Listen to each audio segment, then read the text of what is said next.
today. And of course, it is A.R. Shaw. And with the microphone, the man you know, he's Romeo International. It is rolling out 8 a.m. the wake up call. It is your turn. Get up today and start your day the right way with rolling out 8 a.m. It's happening.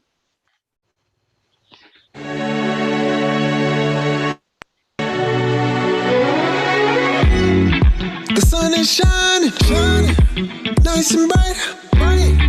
The birds are chirping, and I'm ready to fly. Time to get ready for another day. No one can stop us. We gon' learn to play. Every day we learn and play. We do our best, so we'll be great. You do your best, and I don't mind.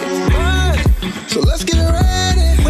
Cause it's about that time. Good morning, you. Good morning, how do you do? Good morning, time to be great. Good morning, time to wake. Good morning, dance and play. Good morning, so start today. Good morning, open your eyes. Good morning, reach for the sky.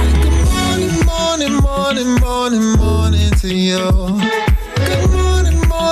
Good morning, how do you do? Good morning to you. Good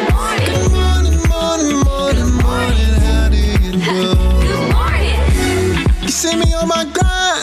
Woo, stars got to shine.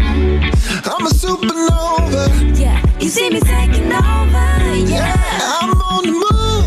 I got a way to stride to it. So let me hear you say, every day we gon' learn and play. Away. Hey, it is your day. It is rolling out 8 a.m. Wake up call. What's going on, everybody? Keisha Green, of course, First King James, Cass in the City, and A.R. Shaw, Romeo International. What's going on, you guys? Yeah, what's going on? Iris Baker, good morning, everyone. Yeah, man. Morning. It's Thursday. Yesterday was Wednesday. And tomorrow is Friday. But today, you here with us. Yeah, that makes sense. Today, you here with us. So good morning. Today, it's your way. Today, Romeo wants y'all to share the show. We want y'all to share the show today and every day, okay? Well, I started my watch party, so we're going to see what's happening here. Yeah. You know what? Cassie, be sure to accept Portia's friend request. She did send you a friend request. She was saying that you didn't acknowledge her friend request. So I just want you to know. Oh, man. Okay. Like that. There might be a deduction in pay if you don't. Hey, don't forget. Certainly accept it. Don't forget, as you're sharing, to post with a purpose. Everybody today, matter of fact, this is what I want y'all to do. Everybody checking in on Twitter, Facebook, and YouTube. I want you to hashtag post with a purpose. Tell me what your purpose is this morning, and then I'm going to make sure we shout you out. That's what I'm going to do. Yeah. Let's go. AR, what's going on over there? Everybody's quiet. I'm good over here, man. I got a chance to watch the Democratic National Convention last night. I'm hyped. I'm ready to vote. I'm ready to get out. We're going to talk about President Obama's scathing speech last night. He totally destroyed the current administration. We're definitely going to talk about that. I'm going to talk about Kamala Harris, her accepting the VP nomination, and she's now the VP candidate for the Democratic Party. So I'm just excited. I'm excited to, for people to, to really use this time, use this opportunity to make change, because it's definitely needed. Hey, man, she got some heavyweights, Samir. I watched it, man. Hey, Biden and Harris got some heavyweights behind them, man. This support that they got is amazing. Big. Oh yeah, they got some peeps behind them. You know what I'm saying? They got some peeps because everybody understands the gravity of this situation and the ramifications of another, or I should say, if the economy gets another turn, they understand the depth and the importance of this election. So yeah, I love it because our people are coming forth like they did, when Obama was running, they understand the impact and what's got to happen. Like, listen, even though it's like they said, if you are worried, if the bus is not going where you're going, but it's going closer to where you're going, you better get on the bus and come with us, right, Mustang? Yeah, you better get on that bus. You know, I'm gonna drive me a couple of buses. Me and Romeo are gonna get some people to oppose. Us plus one. You plus at least one, you know. Do not go to the polls by yourself. You plus one. Hey, I like that. You plus one, you know. All right, Cass's report. They're asking for it. Glow brightly. Oh, it's in the city. Get started. Let's get into it. Some big news when it comes to Flint, Michigan, and the water crisis that, you know, has been going on there for years. The state of Flint, Michigan, state of Michigan is expected to give residents who are affected $600 million to resolve, you know, this crisis that happened. The water was not drinkable. It was harming people because it had lead in it. So this settlement is supposed to be announced Friday.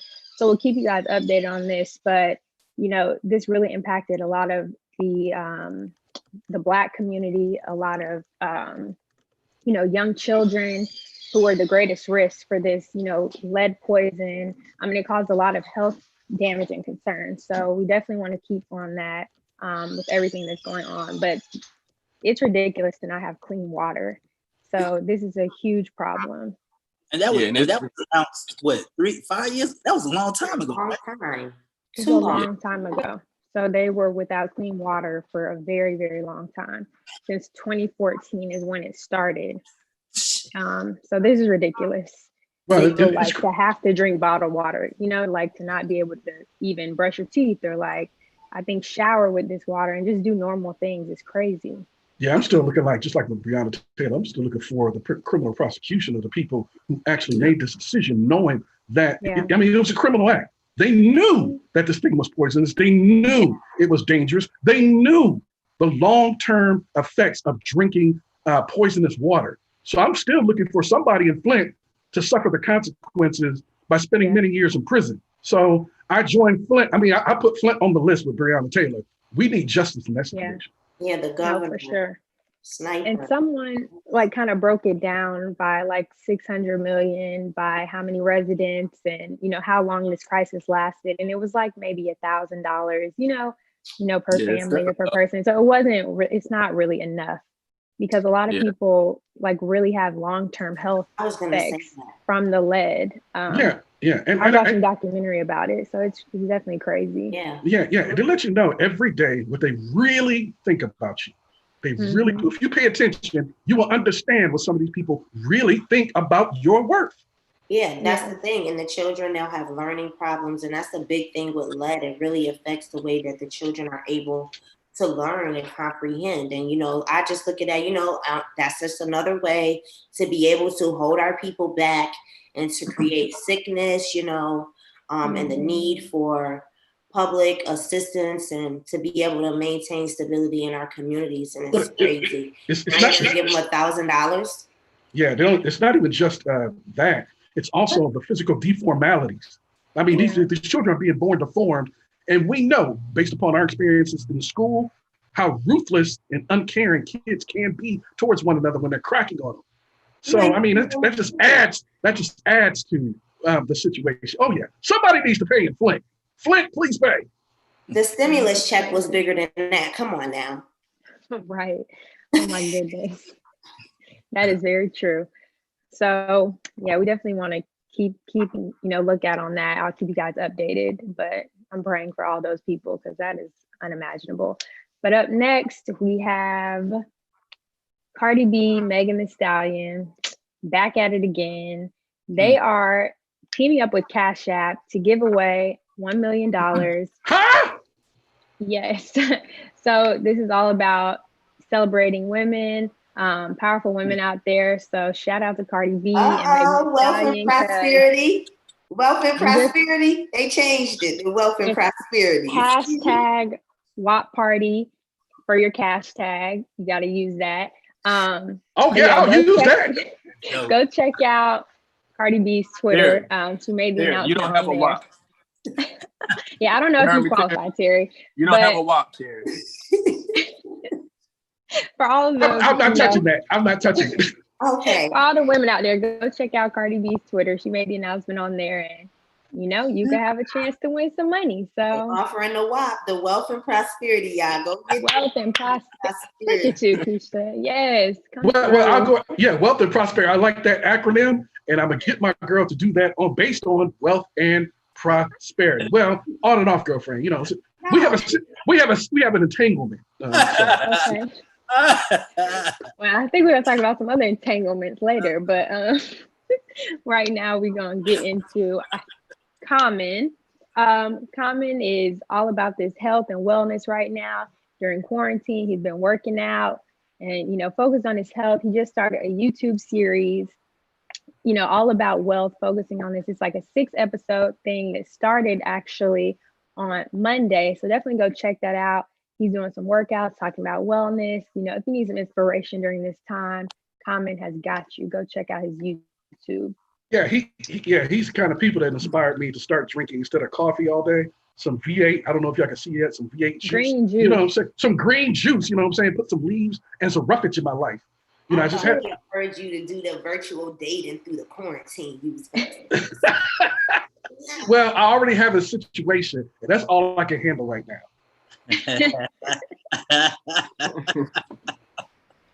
I feel that, Terry. I can't do that juggling situation. Not now. I mean, just no. Because the virus, you got to be careful.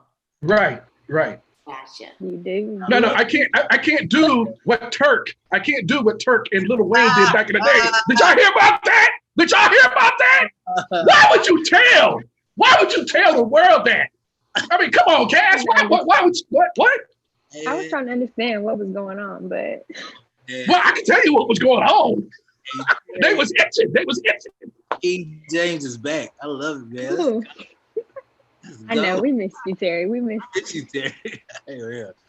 We're gonna go next. Obviously, Well, Kamala. For some reason we can't hear Cass. But she's telling us Kamala Harris had a historic selection for VP last night. Yeah. Yes. And she becomes the first African American, the first Black, the first woman of color, however you want to put it. She is the first non-white to be female to be a vice presidential nominee. So shout out to Kamala Harris, people. Let's say it all together. Kamala. Kamala. We got you, Cass. You know what I'm saying? Cass, we got your back. You know what I'm saying? Go ahead, take over. Yeah.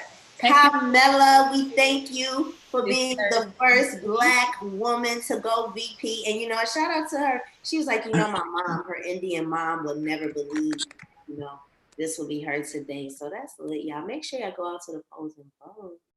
That's what's up. Yeah. I was definitely excited about, her speech last night. And I like the tone of her speech. She was like, yo, this is the future. She really wasn't like harping on the past. A lot of other candidates, they were like really trying to like decimate this current administration. And she was like, she took the other route. She was like, yo, this is going to be the future. Let's look towards the future and how we can change this world right now. So I definitely like the tone of her speech. She definitely talked about Black Lives Matter. She said racism is a pandemic. And so she was really breaking it down. I like the words. I like everything that she did last night, and it was wonderful. I hope that people would take what she said, take heed to what she said, and really go out to the polls and do what they can to make a difference. It was a great moment last night. Yes, and I also enjoyed. No, I also enjoyed the fact that she that basically she talked about what we can do instead of sitting there complaining about what is done to us, because things never change until the people who are oppressed make a conscious effort to change the situation, because those in power will never willingly forego any power. It has to come from underneath. And I'm glad that she sit there and pointed it out yesterday. Yes, you guys, our power is at the poll. Make sure you use your power. It's at the poll. Put your votes in. And I think that we are going to move along to birthdays.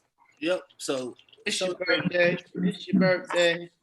All right. So this morning for birthdays, we have Kurt Cobain and we have Mr. Al Rucker. Those are our birthdays for today. Y'all remember Al Rucker? I grew up watching him every single morning from when Is it not a woman's birthday today? Like, is there not one woman in the entire universe, or two guys? We got to find out what woman's birthday it is, at least celebrity. Happy birthday to her, because we had all guys. Let's give a happy birthday to the Kings that we just gave a happy birthday to this morning. We're going to grab a woman's birthday, but let's get the birthday song. Thank you. Thank you for celebrating the Kings, Keisha. We got balloons, yeah. The cake is on the way. We got the music playing, cause it's your holiday. Woo! We invited family, and everybody came. I strike a pose for me like you in a picture frame. You got your finest clothes on, get $1 million smile. So we gon' celebrate you for a while. Yeah. And don't forget we got the candles when you away. Don't forget we got the candles. Happy birthday, gonna celebrate you for a while. Candles, blowing you away. Wait. Candles. Happy birthday, happy girl. So hands up in the air. Say somebody happy birthday and let them hear. Happy birthday. I'm gonna have to roll with Munson though. It gotta be one woman in the universe. It's actually Demi Lovato's birthday today. Okay. Yeah, but Romeo, can't Kings have a day? Can't Kings have one day? Oh, jeez. Well, happy birthday, Demi Lovato. All right. I did know my girl, Carrie. My Carrie. Thank y'all for holding it down. I'm back. Yes. Bring my girl Cash. She's the best. Hey, Latricia. Hey, Latricia. I can't. Hey. Hello. Can you hear me? Yes. Okay. I noticed you bringing us some good vibes from the D. Are you in the D? I am in the D. I'm actually in the studio. We have a class coming up in about 40 minutes, so we're preparing. Okay, because we need some of that right now. We need to capitalize, and we need to roll with that momentum. You know what I'm saying? With the first black female vice president in U.S. history. So y'all need to keep up that good vibes going on. Shout out to Kamala. She's a Howard alum. I'm a Howard alum. You know we okay. I'm a Howard alum. All right. Hey, everybody, let me introduce her. I love this woman. This is Latricia Wilder. She's the owner of Bye Bride Detroit, which is a fitness boutique in Detroit. You can do yoga, TRX, all the things to get your body and soul together. And I met her because of her generosity. She came to back to Detroit. Studio wasn't even open, guys. And she reached out to Yoganic Flow, saying, how can I support your community-based efforts? Major. We got to get back to each other. That's it. Huh? That really touched my spirit and my heart, because I know so many entrepreneurs who have the means to support and help each other and don't necessarily know to do that or do that. So just so much gratitude to you, Latricia, and thank you for being here this morning. Thank you for opening up your fitness space in Detroit and being here on Rolling Out today. Absolutely. I'm a Detroit girl through and through. So when it was time to bring my money anywhere, it had to come back home. So why was it so important for you to invest in Detroit and come back here? You're out living your life outside of the city, doing it big. Why did you need to come home and make this commitment? Because one, it's our responsibility to always build our own communities. And I would not have been who I am if it was not for this city. I come from the inner city of Detroit. A lot of people say Detroit, but it's really not Detroit. And I start seeing what was happening downtown. And I'm like, this is the same downtown that I rode through the good, the bad, the ugly, and back. And a lot of what I saw living in New York and LA with some nice upscale fitness facilities was not happening in the city and was not at a price point that's inclusive of everyday working people. And so we deserve to have nice stuff too. It doesn't have to be $40 a class to make it nice. And we do, we give out eucalyptus towels. It's clean. we've been doing disinfecting and all that pre-COVID, but Okay. yet we're still $15 a class so that people in the community can come, as well as we do free community classes weekly, so that again, it's a need for everyone to get fit, not just people that can afford it and wear Lululemon and pay $100 for leggings. Right, Yeah, right. that's Can you right. tell everybody that's not in Detroit real quick? You mentioned like the situation downtown. Can you just tell them what you mean by that, folks that are not here? So there was a lot of positive restructuring, but a lot of gentrification happening. And so you started having a lot of the suburbs coming back downtown and a lot of big corporations investing money. But what you were seeing is that the local community wasn't necessarily a part of it. And so there wasn't a lot of Black businesses as there used to be. There wasn't a lot of Black faces anymore as there used to be, or we were coming down to spend our money and patron these other businesses, and money wasn't filtering back into the city. And so it took me over a year to get a space down here. It was really hard. But once I did, then it was kind of like, you get all your cousins, you bring everybody down with you.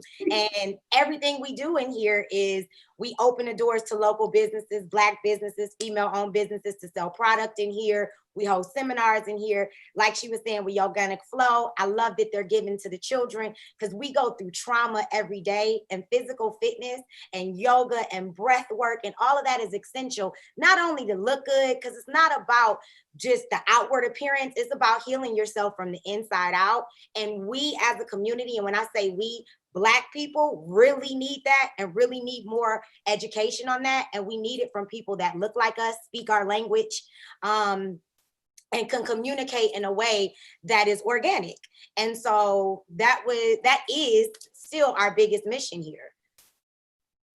Wow, Latrice, that's amazing what you're doing. I think one of the things that you said that really stood out to me is you was like, you know what? It was hard for me to get a space. But once I got a space, it was like, make room for the family because we are coming through and we need a space here. And so I think that's beautiful that even after you waited, you know, and you connected with Carrie, you know, while in your waiting season, that you still were thinking about others and how you can get more people back into the downtown area. So I think that's amazing. As women, we have to really stay connected. Like you said, health and wellness is for everyone. It's just not outer appearance. You know, we also have to pour into each other, you know, because that is also a part of being healthy. Being loved is being healthy. Being supported by others is also important in your health. So we are grateful for you. And self-care, people misrepresent the idea of self-care and the idea of fitness, right? It's about getting your waist snatched, get on Instagram, take some shots. But at the end of the day, we're in a pandemic and we are getting affected the most because we do not know our bodies. We do not know our preconditions. We do not take care of ourselves. We do not eat healthy. People with lower incomes do not have access to the best food. Everybody can't shop at Whole Foods. Because $50 getting you a half of a bag, whereas my mother go to Glory and $50 is feeding our whole family. So, and they're not putting the same quality of food. So it's very big on not only the fitness aspect, but the education of it. Knowing that the chicken that you get in that Glory is not the same that these other people are eating. Come on. And preparation is big on how you make your food. And everything is it's not the same McDonald's I ate in 1989. It's just not. So saying that I ate it, but telling me to feed my daughter that, it's two different things. And we're not educated on that part. You know, we get the snatch. Now we'll stay snatched, but we're not educated on the fact that you can be skinny and your insides are horrible. Yeah. And so that's still putting you at risk, at higher risk, because we are unfairly dying of this pandemic. And it is not because we are doing anything different than anybody else. It's because we are not as educated, we don't have the resources, and it is up to us to give to ourselves. So how do entrepreneurs, I'm sorry, Cass, go ahead. No, go ahead. I'm just wondering, how do entrepreneurs level the playing field? You know, if you want to give back and you are just getting started, how can you afford to make it accessible and be in such an amazing space like downtown? How do you make that work for other people who might be interested in that? A big thing, honestly, is creating your own seats at the table, right? One of us get in, like me. I have The juices that I use, you know, Drought is a big company out here. It's a really dope local company. They do juicing. It's two sisters. Two white females that have blown up. They're not in my studio. Y'all already got that thing going. I use Life Juice. It's a husband and wife team, just started, Black couple that was like, I got into juicing because my father got really sick and I had to figure out a way to help him. They are in my studio. So they couldn't afford to get a storefront, but now they're selling out of here. Same thing with this woman that does tea. We call her our tea lady. She does holistic teas. She's like, I couldn't even get a pop-up downtown, but now I have 2,400 square feet. Let's use this. So as long as we continue to figure out creative ways to create our own seats, we don't have to wait for somebody else to invite us. And that's the thing. It only takes 1, 2, 3 of us to get in for 10, 15, 20 of us to benefit from getting in. So I think if we start thinking more of that, the ujama of it, the collective economy, we would do so much better and move so much further, because it don't take a lot. And I learned this in my entrepreneur journey. It does not take a lot to start igniting the fire, right? Most people think that you need so much to do so much, but you can start with a little, and then as people join into that mission and join in, then it just keeps growing. And so that's what we need to focus more on. Thank you so much for sharing that. I do believe like collaboration is essential for growth, especially in our community. So, I love that. Yeah, I think that's amazing. One of the things I think that you said that also stood out to me, like using businesses that have less of a brand and, you know, helping them to elevate their businesses, you know, and really, honestly, that's how blessings flow, is just by being a blessing to others along the journey. I truly believe in that. Like, open up your hand, you know, and give, and that's what allows you to also be able to receive. We just have to get back to a place of being human. We've lost some of our humanity in this country. And we have so many problems because we just don't see people as people. I don't need titles. I don't need categories. I don't need identifications or identifiers. At the end of the day, we are all human beings. And so if we start at a very basic level, so many of the issues can be resolved. And it sounds so simple, but it's so hard to do in the world that we live in today. So that's kind of how we model ourselves here. I tell everybody on our team, we don't have staff. Nobody works for anybody. We work together because no one row is better than the other. And at the end of the day, it's our job to protect the energy in this space. And so I have no problems putting somebody out of here. Your $15 is not worth disrupting this flow that we have in a very polite way, but you got to go. I have no problem speaking on the truths that we stand on. And if it doesn't fit, then that's fine too. When I align with businesses, it has to be in alignment. We don't discriminate. We don't play any of those things because again, one, if you are spending your money to come here for 45 minutes, we want to give you a space that's safe and you can leave all the BS that we live in every day outside. Like when you come in here, you should feel good. I can't control what you do outside of here, but in my little 2,400 square feet, it's my utopia.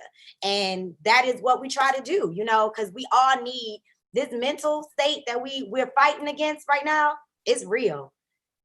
I agree with you. It's so real. I tell people all the time, you're Black in America, you have been through trauma. Just from being born, you have been through trauma. So we have to figure out ways to overcome that because we're battling stuff that we didn't even know we were getting born into. Yeah. Wow. I don't know if you recall the quote that you share about community and healing, but do you know that offhand? I've seen it on your Instagram a couple times about community and healing. But we don't, the one where I say we don't heal in isolation, but in community. Humans we are pack animals. We can sit in front if we want, but we were created to be a collective, right? I think that's why so many people are having such a hard time with isolating and with being and the stay at homes, because by nature we're meant to be collectives, right? We're all energies, so we feed off of that, and that's how we thrive. That's why my studio was built on the group fitness model, because you know everybody's not motivated to just come out and work out. I'm not, I have Not. accountability partners. I feed off the energy. When I'm tired, everyone else helps me boost up.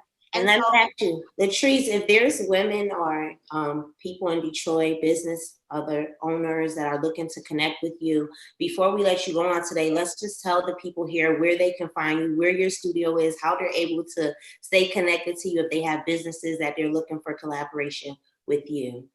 So we're downtown on Randolph Street, 1026 Randolph by Greektown. My social media is at How We Vibe. Website is theviberide.com/Detroit. And I think that's everything. Facebook is the Vibe Ride Detroit. And come check us out. We got bikes outside right now because we're still being safe. So come on out, catch a bike, catch a yoga Pilates class, maybe one of our seminars, and hook up with Organic Flow. They're dope, very dope. Wow. I love Well, that. catch the vibe with her, okay? Because she is a whole ball of energy and she definitely is a vibe. So we thank you for coming out here today and sharing with us what it is that you're offering into the community and that you're doing to help us in the health and wellness area. Thank you. Thank you. Everybody keep doing what y'all doing. Well, let's do a motivated breathing exercise before you go. And really congratulations on that collective spirit that you have, Miss Wilder. I look forward to seeing my meditation coloring books in your store. All right. I am really proud. We're going to have you back and get a story just so that we can do one on you and all the great things that you're doing to heal our community as we all move forward in healing. So, Carrie, if you'd be so kind as to at least take us through a breathing exercise so that our community can pause just for a moment for self-love.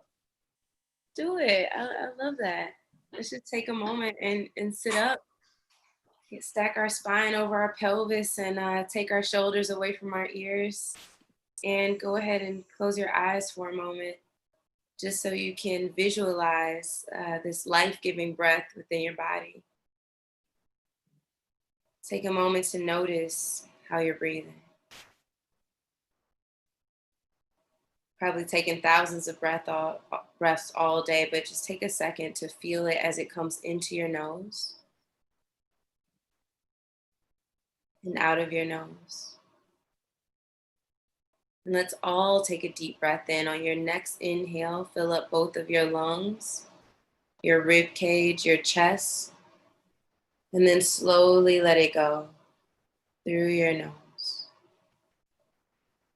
Breathe in, filling up those lungs, your rib cage, your chest. Exhale, feel your chest and your belly release. Breathe in and slowly breathe out. When you're ready, go ahead and open your eyes. Remembering you can always take a moment to take 3 deep breaths, step away. As Latricia said, we're all, especially being Black in this country, experiencing some level of trauma right now. A lot of things are outside of our hand, outside of our control, but you can always control how you're breathing, therefore how you're reacting and feeling in the moment. So thank you all for trying that out with me this morning. Latricia. Thank you, Carrie. We appreciate it. We do. You know, what would I say, Carrie? You already know what I'm going to say. I know. Carrie be having us like, Then I needed it. Okay, so great morning. Thank you.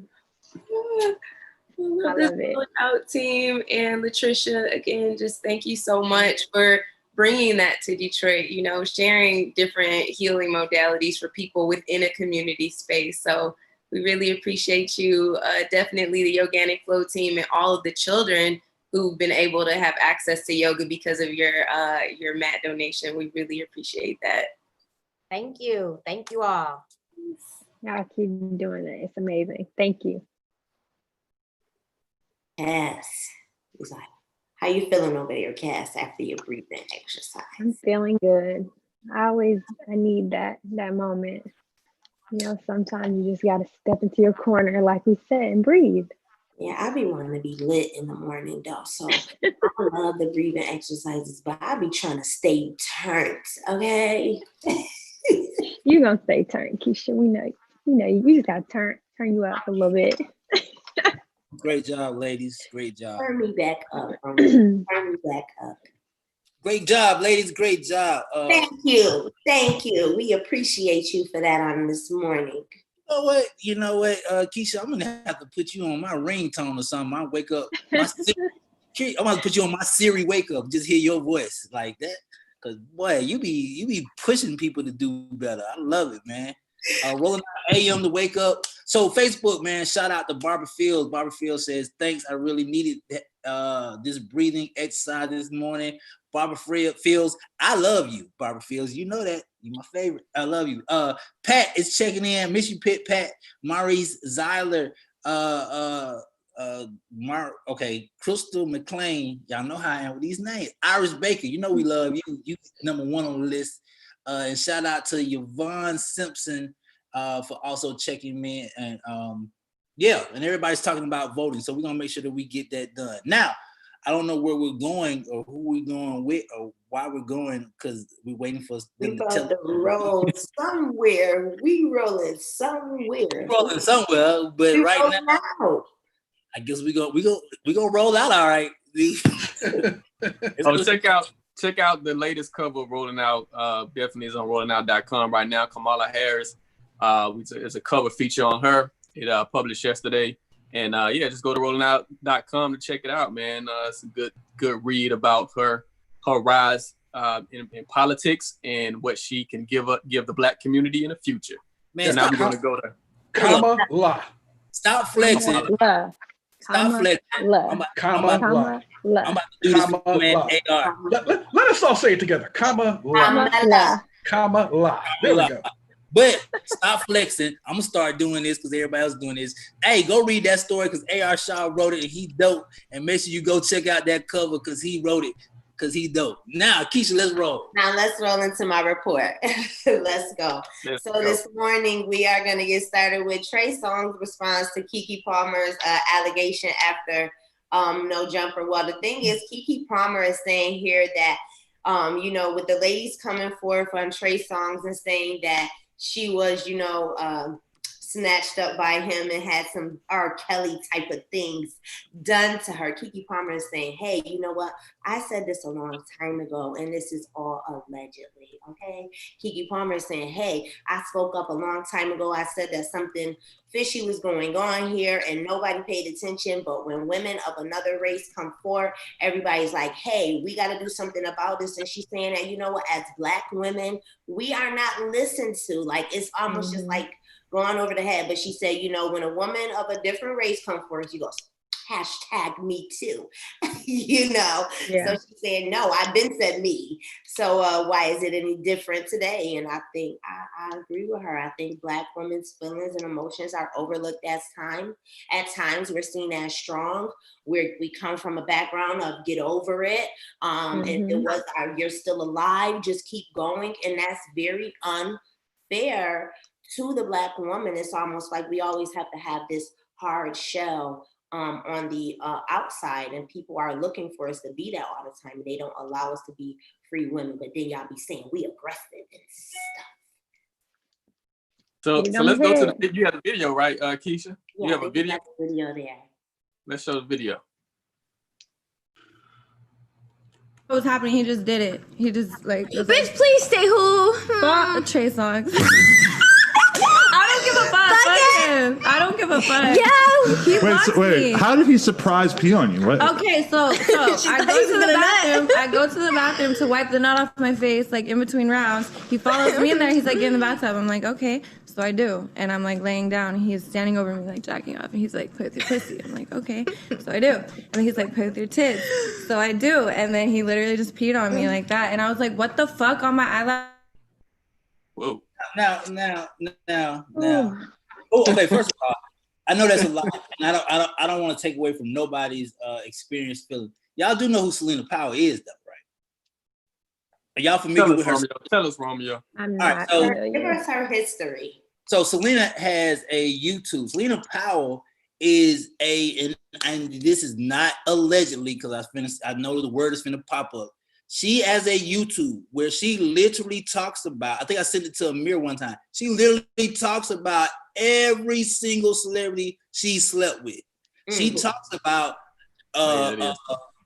searching, following, hooking up with every celebrity. And when I say every celebrity, like she has YouTubes out about Snoop, Pleasure P, T.I. So like, so say that she was allegedly been with these people. We can't say she was.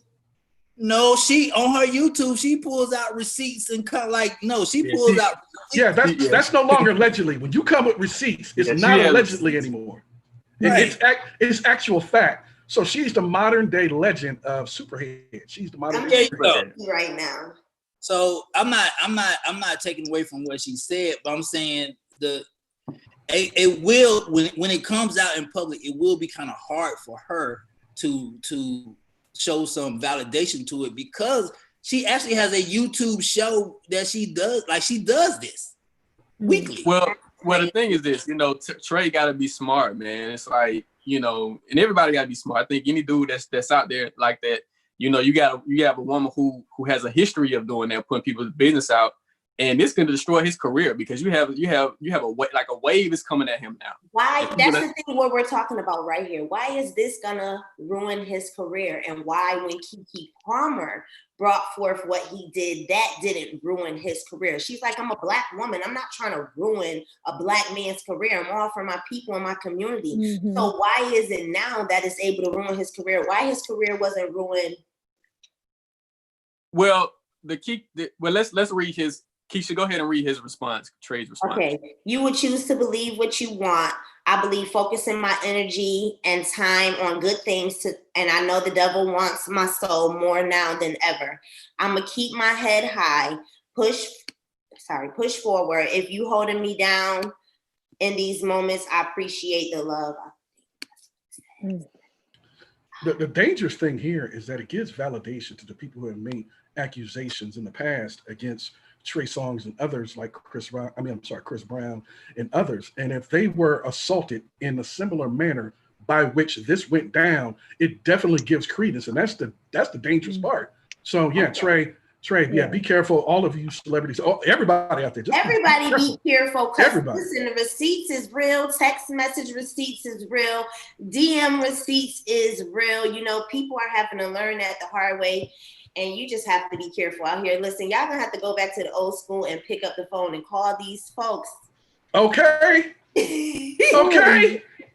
Folks act like they can't talk to each other on the phone no more. You know what I'm saying? All these folks stop sending these messages because they is saving these messages to use.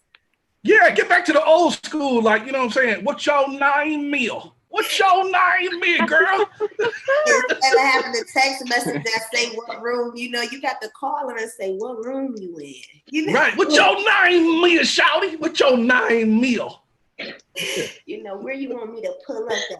Because it's like I'm outside. I'm outside of the hotel right now. In the text message though, you know what I'm saying? Call her. Hey man, Romeo, we know you still be in the street, so we just trying to give you some game. Well, see, I'm good on that. I already know how it works. It's the WhatsApp app is good, and DMing is good because you can erase your DM messages. Y'all better learn this lesson from somebody who know these lessons. I'm telling y'all. And as you continue, Keisha, International, your boy Romeo International over here, letting y'all know what to do. Yeah. Also, it's going to start to where people have NDAs just to date somebody, a non-disclosure agreement, and write people it down. People already do, I'm sure. A lot of famous people probably already have that. Listen, a lot going on. We have to get our next slide up here and listen. We have, I believe they're saying 3%. 3%. They're saying 3% of Black babies are more likely to die if they are taken care of. 3 times likely to die when they are looked after by white doctors. This has been proven as Black doctors have stepped forth to take care of babies, new Black African-American infants, that we have more African-American babies that are living because they are somehow more likely to die when being taken care of by a white doctor. Yeah. Yeah, this is very, We got very bad water. real, We very got sad. bad doctors. This If is you just want tragic Black in every way. America, you have been through tragedy. Yeah, this is definitely scary though. Yeah, it just goes back to show that with this grotesque statistic, it goes back to showing that if they're not gonna treat you right, they're not gonna teach you right, and they're not going to take care of you right. And so it goes back to what I've learned over the years, that people who go to HBCUs, they tend to learn so much more, and it churns out more doctors, lawyers, scientists than at any other school in America, percentage-wise and altogether. So we have to get back to trying to take care of ourselves, because there are people out there who don't give a damn about you. Yeah, I mean, it's just a testament, because we know we need more Black doctors, especially OBGYNs, gynecologists, for Black women. And we already know that the maternal mortality rate for Black women is higher than any other race. So not only are mothers at risk, but babies are also at risk. So this is really serious for our community. Nobody wants to go through 9 months of pregnancy to lose their life or to lose their child. So this is a real issue. And you're right. And you know what, it'll basically lead into, a color separation. But that's basically what this is saying here to our Black community, is that we do need more doctors and Black nurses coming forth who can be there, on the jobs and protecting our babies, making sure that they have a chance at life, because literally these babies have just came here. They've done nothing wrong but been born Black. And you have doctors who are racist. We're just going to call them for what they are. And they refuse to properly care for the children because of the color that they were born. And that has to be stopped. I'm always saying, that they provide care according to your color and according to your insurance card. So it's real out here. Allegedly. No, not allegedly. That's not allegedly, because if you have me get into it, me, myself, as a bilateral amputee, I know multiple women in the community now that are losing limbs. I'm talking about at numbers you can't imagine. First of all, 500 people lose a limb a day in America. But I'm talking about, I have a community of over 50 women who are amputees, who are all under the age of 45. You cannot tell me that does not say healthcare system.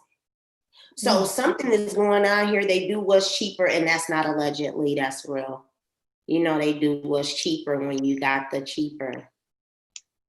We're gonna go to the Keisha back, everybody. Good morning. Keisha. Good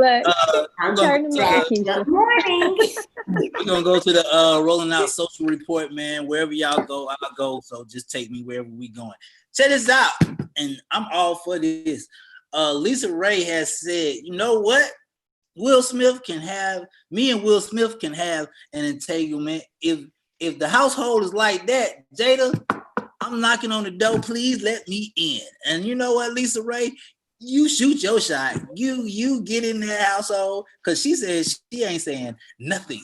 And I agree with her, because I would have never said nothing. Now, I listened. Now, before you start, Keisha, I listened to the tape. It's called Going to Bed with Garcelle Bouvet, her podcast, and I listened to it several times. And she tried to walk it back by saying a kind of man who's like Will Smith. But when Garcelle first asked the question, who would you like to date, and you don't have to name him, she named him. Lisa Ray named Will Smith. I thought that was so disrespectful, because they've reconciled. Will and Jada reconciled and got back together. So that was disrespectful, Romeo, for her to say that. And you heard Jada say he already paid her back, girl. True that. She did say that. Before we go to the next report, man, AI give me hope every day. Hey, it's 2020. Disrespectful hell, you better shoot your shot, Lisa. 2020 already messed up. What else? What else can happen, King James? Well, you know what? There's something called standing in the wings. You know what I'm saying? Just off stage, behind the curtains, so that if the act don't go right, then the other person can step on stage and take over. Terry got a situation. He ain't shooting no shot. Oh, that's right. I forgot. You did say that earlier. Okay. Yeah. We don't need an entanglement too. Right. We don't need a sequel. Hey, and tell you know what, Cass? Entanglement 2 coming to BET. Next to The original was enough. Memes for a lifetime. Yo, man, I gotta give some positive energy, man. Shout out to 21 Love the Kids. 21 Love the Kids. He hosted his 5th annual. It's a back to school drive where he gave away not only a book bag of school supply, but my man gave away laptops. Now let me tell y'all rappers something.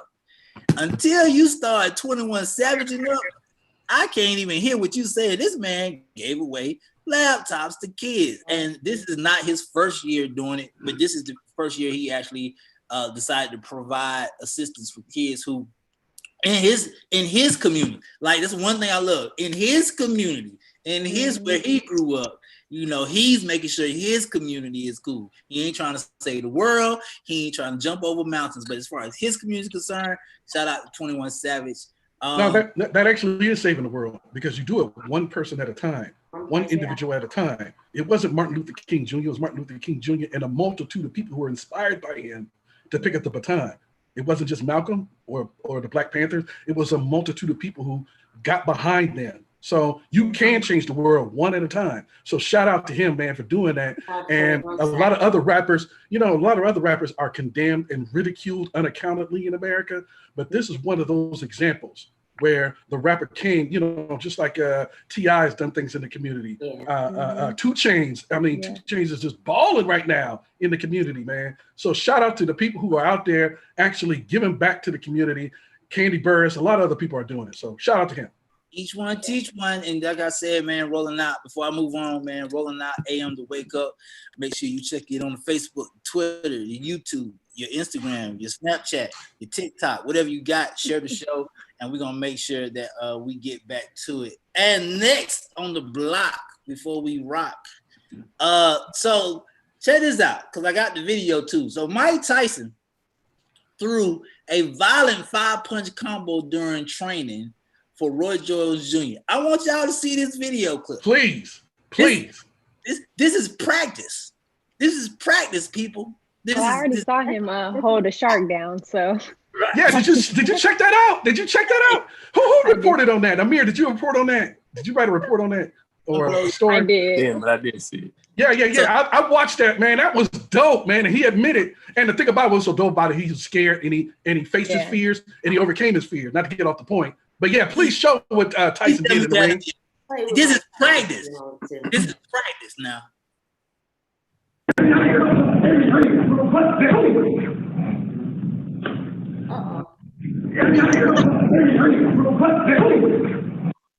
Man. So let me tell you. So back in the 80s and the 90s when Tyson was coming up, it was hard for him it was hard for his trainers to find a sparring partner, because he would go 100% every time he was in the ring. Like, if you spar, like I say, it's practice. So it's like you basically just working on your footwork and you working on your timing. You're not really supposed to go full speed.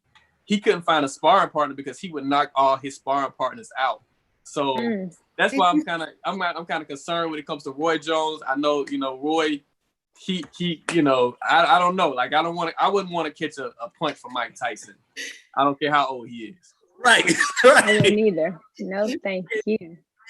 Hey, the funny part, you can hear somebody in the corner say, "Hey, Mike, it's practice." Like they whisper, like, "Hey, Mike, I'm not your real opponent." Yeah. I did at one time. I know that Amir interviewed him at his house in Las Vegas. He used to live in Ohio near Cleveland, and before I moved to Atlanta, I saw him in a downtown Cleveland club, and the energy and the menace that just wafts off of his body. Man, this is one person. Because he's not a person who's going to fight you, Romeo, and then just quit when he wins.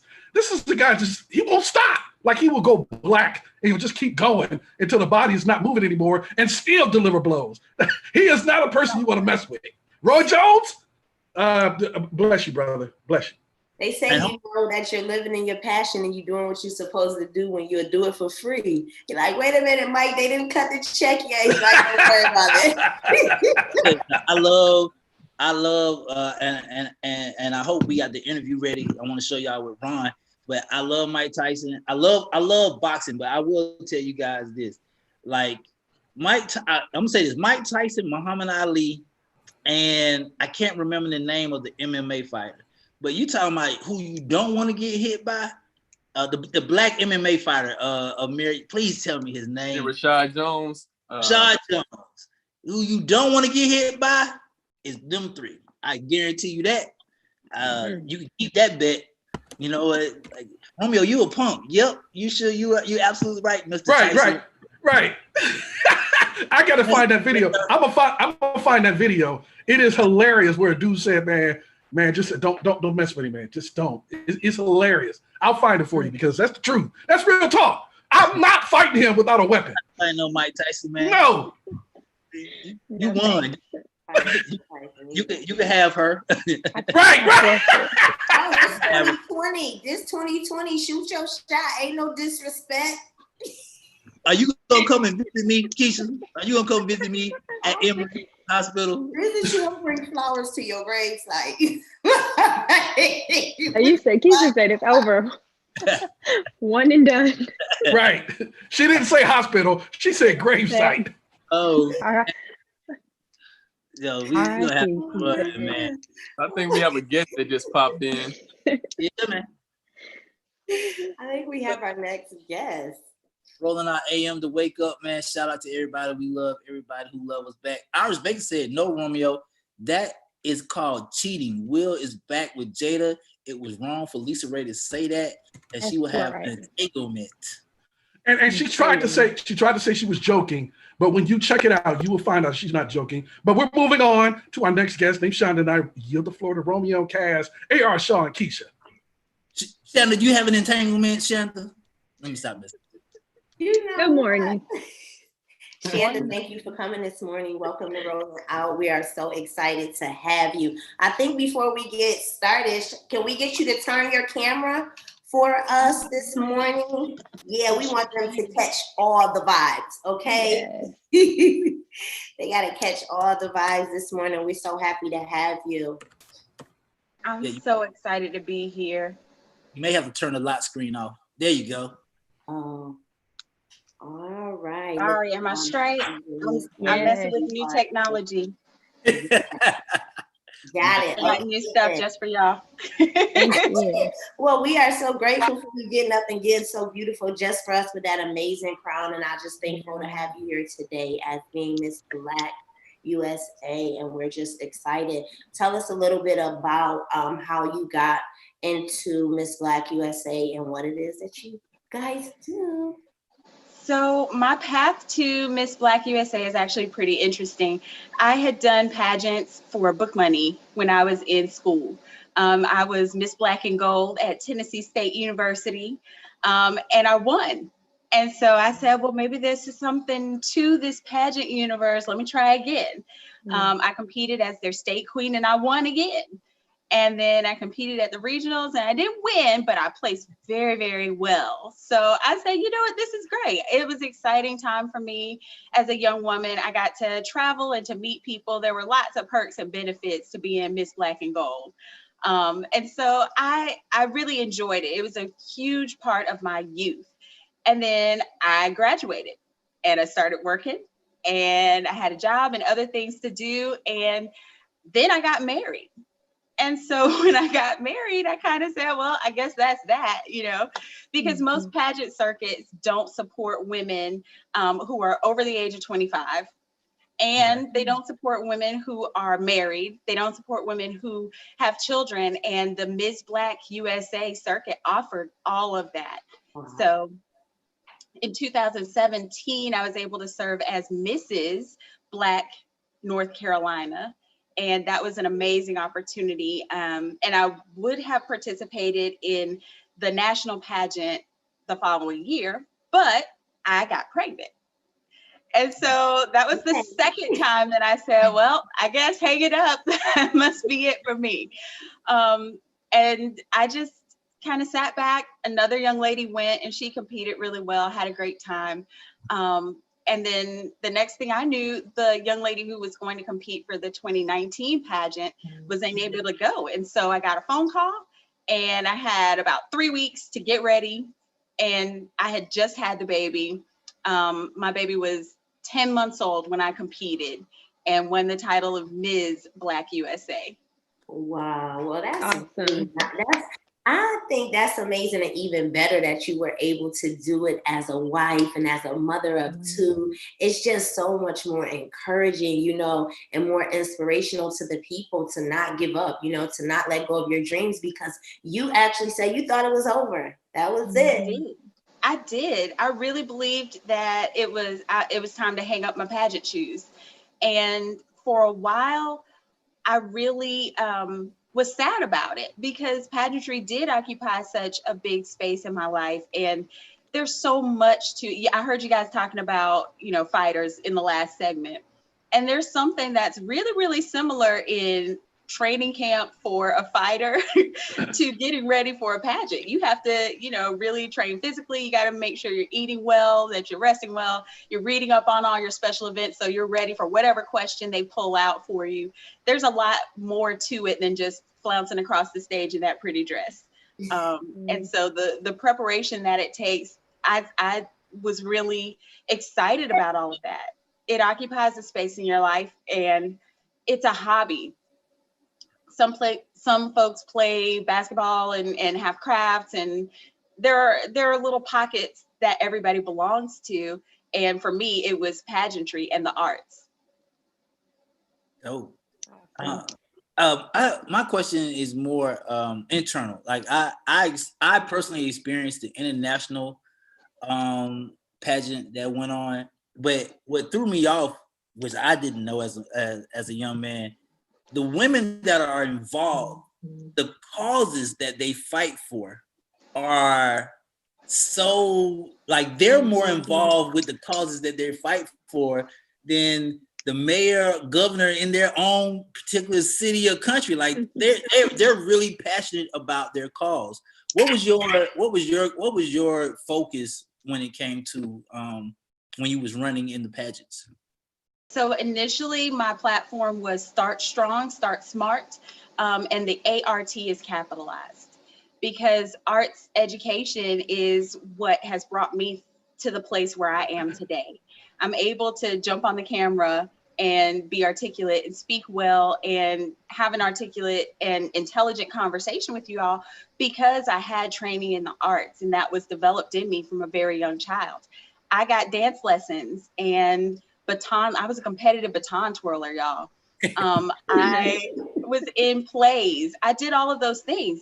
And that's only because my family saw the talent in me and supported that. They got behind it 100%. And my village made sure that I had money for lessons and recital fees and costumes. And when the team traveled, I had everything that I needed to go with them. Everyone's not that lucky. And that creates a gap in the arts world. When you don't have young artists coming up behind you, what do you have to look forward to in the future?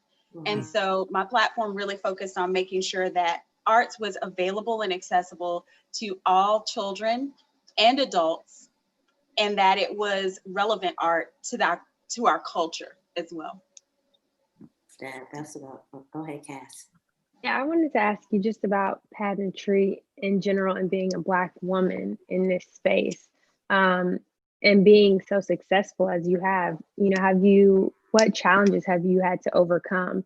Because I know there's a lot of beauty standards that are put out there, but have you faced any of these in your journey? I did early on. When I was competing in college, the standard of beauty was the wrap. I don't know if you guys remember where your hair had to be super duper straight and it was permed, slicked down. And at night you would take the brush and go round and round and round and round and round and tie it down. And it was a whole process before you could even get in the shower. And before you couldn't go work out because you would sweat your wrap out. There were all of these things that were going on. And that was the standard of beauty for pageants, even Black pageants at the time. And so my hair is not the type of hair that just will lay down and obey at all times. So I had to be creative. And as a college student at the time, weaves were really expensive. So even wearing a weave or something like that was a little bit out of the question. So I struggled with my norms and concept of beauty And I had to, you know, make some sacrifices, and I had some scalp burns and some chemical burns and some other stuff as a result of that, because I felt the need early on to conform to what the standard of beauty was. And I felt that that was the only way that I would be able to be successful.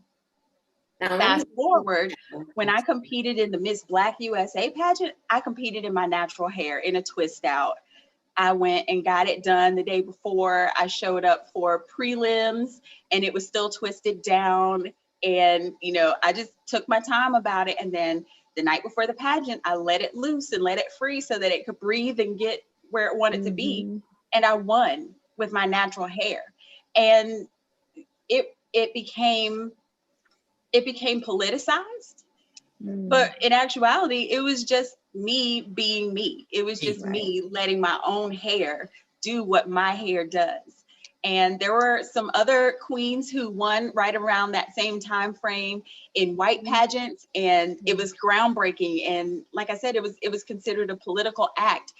People assumed that I was making a statement by competing natural when it's just me. I was being myself by competing natural. That was how I was most comfortable, and that came across apparently to the judges. So that's something that I also promote now, because we're living in a time where we can no longer be monolithic.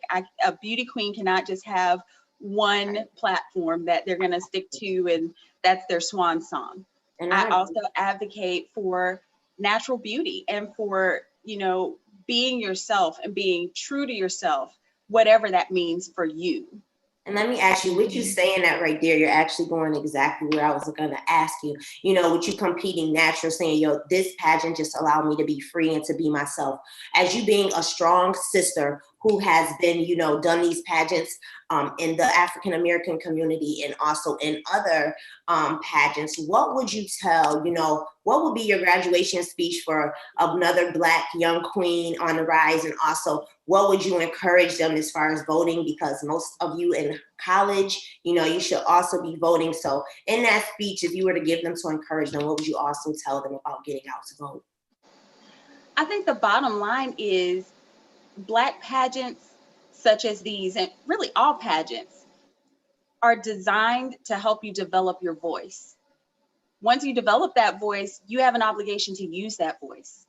You have to encourage the next woman behind you, beside you, next to you. You have to encourage the other women, because what you'll find is that women have a much more collaborative spirit, and we're willing to get in and work together and do whatever needs to be done. We're willing to lift each other up and amplify each other's voices. And that's what's necessary in these times. So you've got to be fearless, but you've also got to know your stuff. You've got to know your stuff, because very often I walk into the room and I look like this and I've got on all the shiny things and people think, oh, that's cute. Look how cute. But once I'm in the room, I have something to say, and they've given me a microphone and I'm going to say it. And so I'm able to bring attention to the issues of the day. I'm able to bring attention to the struggles and the challenges that my people are facing, that women are facing, because I have a few extra sparkles when I walk in the door, and it draws attention. And allowing another woman's voice to be heard, and how we can help to maximize the voice of another African-American women right now is that, you know, we want to encourage you guys to get out and to vote. How Shonda became Miss Black USA is someone had to vote for her and place her in a position to allow her voice to be heard.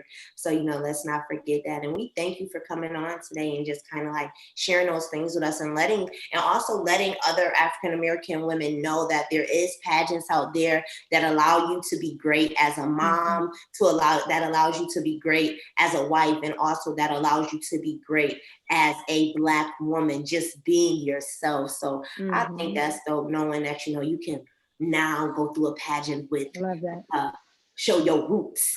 Okay. You know, rooted like Sierra. I'm grateful for that. One other thing that I'd love to add is that, you know, I'm the winner. I'm the one with the crown and the sash, but the other women are still working. They're still doing what they do for their community. They're still active and engaged. And I think that's another beautiful thing about this program, because they can call me on the phone and say, girl, I got this event happening. Can you pop in? Can you help me? Can you forward this email to your list? Can you share this on your social? It's such a generous space to be in. And it also is lovely to be not the only Black girl in the room for once. Very often, you know, I show up in a space and I'm the only Black woman there. And so you feel pressure to live up to a certain standard and to behave a certain way and carry yourself a certain way. When you're in a room full of sisters and they all have just as many degrees as you do, when they're just as beautiful as you do, when they are running nonprofits and have corporate professional jobs and have husbands and children too, it's such a powerful feeling when you get together in a space with those women. And that's what this pageant system has offered me. So I'm grateful for that.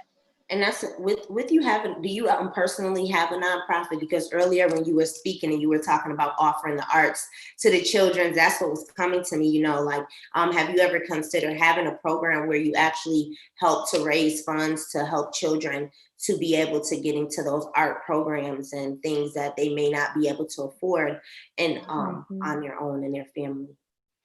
So a lot of what I do right now is just grassroots. I hear about students who have a need and I connect them to organizations or to individuals who can assist them.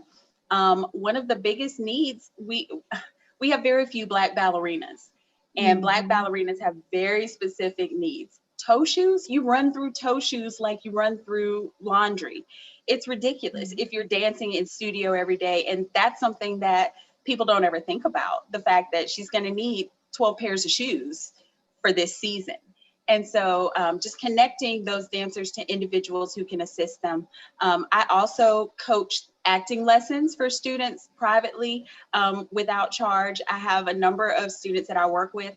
And right now I'm working with, I'm here in the home of a brand new theater space, Pure Life Theater, which is a collective of people who are really dedicated to bringing the arts to all people and to telling all people's stories through the art that they produce here. And so that's we're working on our nonprofit status right now, and that's developing, but it's one of the things that is so innate to me that I didn't feel like I needed an organization to do the work. You just kind of get there and do the work. That's incredible. We appreciate you coming on and sharing all that you're doing for the community. And obviously you're a role model for women with natural hair, women in this space. So we thank you for stopping by today.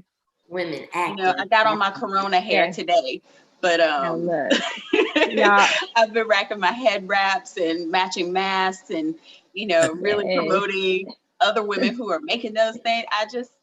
There's a lot going on right now, and I wanted to look my best for you all this morning. And you look love it. You look great. She said she got ready for us this morning, and you look absolutely amazing. Yeah. And actually, thank you. We are not in a rush for you to actually leave. So let me ask you this. If people are looking to connect with you and some of the other things that you do, tell us a little bit more about some of your things that you have coming up in the future. You know, because you already got the crown, girl. So what's next? Oh, and you know, this is a blessing because we were not able to have the pageant in August as we typically would have. And so I would have rolled off and passed my crown on to the next woman. But we are pushed out into February. And so I've got a little bit of extra time and extra space to do some more things. Upcoming, I'm going to be performing in a musical called Pearly. It's based on Pearly Victorious, which was written by Ossie Davis. And in the movie, he started it with his new wife, Ruby Dee. And that was back in the 60s. And so fast forward to the 80s, Melba Moore won a Tony Award for the role that I'm going to get to play on stage. And so I'm really excited. That's one of the works here at Pure Life Theater, again, with the mission of telling lots of stories. And a Black woman is directing, a Black woman is choreographing. We have an almost all Black cast. The white actors who are cast are there for a reason. That's part of the story. And we're really excited about that happening. That's going to be coming up really soon. And I have And to Pure, say, you mentioned, I know, I'm excited for this, but you mentioned Pure Life Studios. Where is the studio located? We're in Raleigh, North Carolina. Okay. Yeah, but we may be able to stream. We're working out contracts and that kind of thing. So if we're able to go national, you can definitely check me out. My handle everywhere is I am MRS Branch. I am Mrs. Branch. Mrs. Branch. Okay. So how are you balancing? Because obviously you're doing the whole Miss Black USA thing, but like you said, you're also a wife, you're also a mom. How are you balancing it all and keeping your crown on? Lots of pins, lots of hairpins. Honestly, people ask me how I'm balancing a lot, and the answer is I'm not. There's this seesaw. Something is always like, I'm late to daycare because I was working on this thing, or I decided to sleep in late with the baby, so I didn't get, to do X, Y, or Z. There are lots of trade-offs that happen, and there are ways and things and places that you have to be willing to sacrifice. But I think the secret is not to sacrifice from the same pot all the time. If you're constantly neglecting what's happening in your marriage, that becomes a problem. If you're constantly neglecting what's going on in your professional life, that becomes a problem. But, you can work late some nights and you can leave early some nights. And as long as you are deciding consciously where you want to spend your time and what you want to prioritize, I think that's the way that you can kind of make it all work. I like that way of describing it as a seesaw. Compromise. You got to balance your compromise. So you can't be neglecting the same situation all the time. They might give you a couple little breaks. That was game. That was a gem. I wrote that one down. You know what I'm saying? Balance your compromise. So that way, if you always ain't got time for the children, you got to make time for the children sometime. You missed the game last time. Sometimes they just want you to sit on the floor and play with them. And those moments are few and far between, and they're going to get fewer and farther between the older they get. So when my baby wants to watch Doc McStuffins with me, okay, let's fire up Disney Plus. Let's go. Yes, I really, really enjoy that because, see, my kids don't want me to sit on the floor and play with them. Y'all know I got big kids. So around here, all we are used to is Fortnite outbursts. So I hear things like, oh my God. Okay. He's up, he's playing. So enjoy those moments because my kids don't want to get down on the floor and play with me. So I definitely, girl, don't be sacrificing that one right there too much because one day they're not gonna be your friend. They're gonna sleep. They ain't gonna want breakfast because they're gonna still be asleep. And it just changes the course of it. I'm just saying, there's so much to it. There are so many working parts to anything that everybody does, and there is a need for a circle, a village to help you. That's the other part that I would say. You have to have a village around you that's more than just you and your spouse or your partner. My parents recently moved here from Florida, so Nama and Pop Pop are in the house now. So we have both sets of grandparents available. So we have Granny and Grandpa. We have Nama and Pop Pop. We have godparents. We have friends who just love us and love my baby and love my husband and just make us welcome and help to accommodate some of those compromises that I have to make. On nights where I have to be late to rehearsal because I've got other things going on. My village is there and they understand that and they make allowances for that. So you got to have a team, a community around you.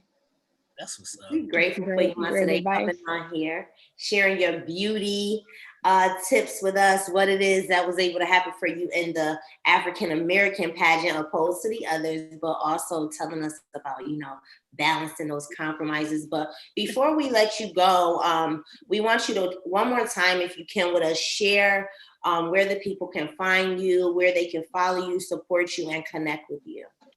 Awesome. So on the web, you can go to www.msblackusa.com. That is MS Black USA. You can also connect with me personally at IamMrsBranch.com and at IamMrsBranch on all social media. Awesome. Well, thank you for sharing with us today. Thank you for coming on. Keep on shining out there and doing your thing. Thank you so much for having me. Y'all have a great morning. You too. Hey, thanks for coming. I think I'm gonna run for Mr.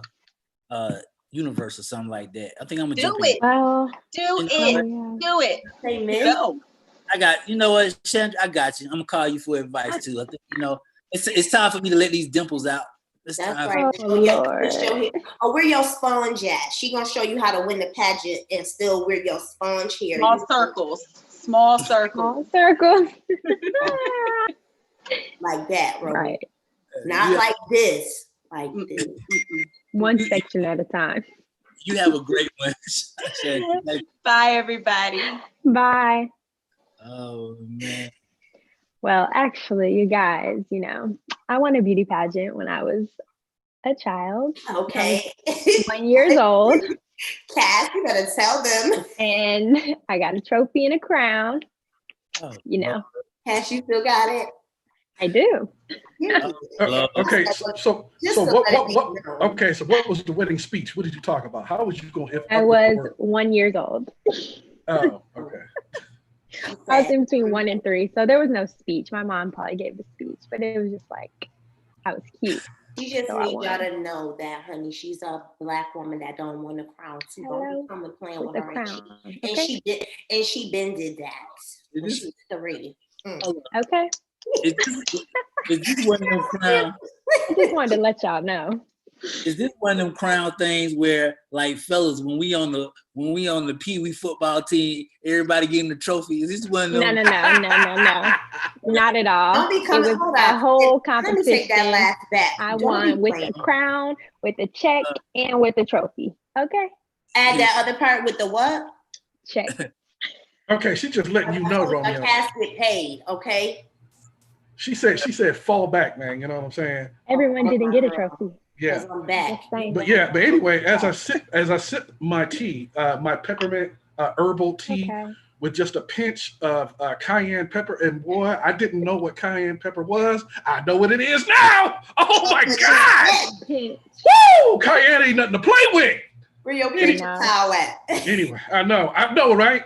So anyway, let's move on to my report as I delve into popular society. And shout out to Oprah Winfrey.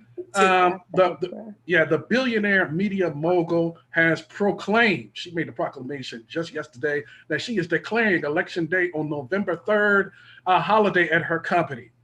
And Oprah. Yeah, she is part of a growing list of Hollywood and major media companies across the country that are basically implementing this policy of giving their employees a day off so that they can spend time going and preparing to vote, which should have been part of this country's history from the very beginning. But of course, we know the reason why it's not, because as they are doing right now, infringing upon and obliterating the rights that we fought so hard to get. They are trying to limit the vast pool of potential voters in the country. So shout out to Oprah Winfrey. Go ahead. This is so big because this year is going to be even crazier. Like, I don't know what the polls are going to look like. Yeah. We already know, like, people were sitting hundreds of people in line and polls are closing. So it's going to be crazy this year. So definitely we encourage everybody to vote early as possible. Take advantage of early voting. That's the key. Take advantage of early voting. Yes.